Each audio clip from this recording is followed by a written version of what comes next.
আজকে একটা soybean recipe তোমাদের সাথে শেয়ার করছি।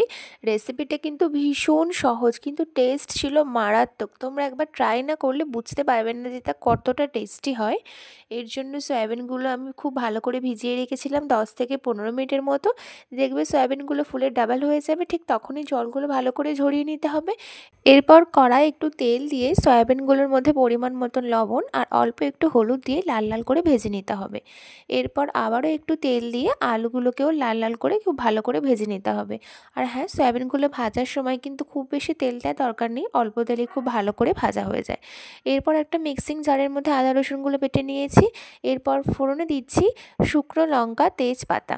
এরপর পেঁয়াজগুলোও ভালো করে লাল লাল করে ভেজে নিতে হবে।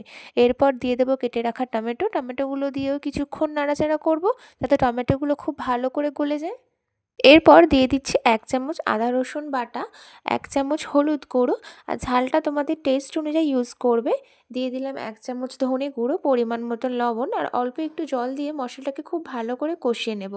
মশলাটা খুব ভালোভাবে তেল ছেড়ে গেলে দিয়ে দেবো অল্প একটু টমেটো সস, ভেজে রাখা আলু আর ভেজে রাখা সয়াবিনগুলো দিয়ে আবারও কিছুক্ষণ কষিয়ে নেব।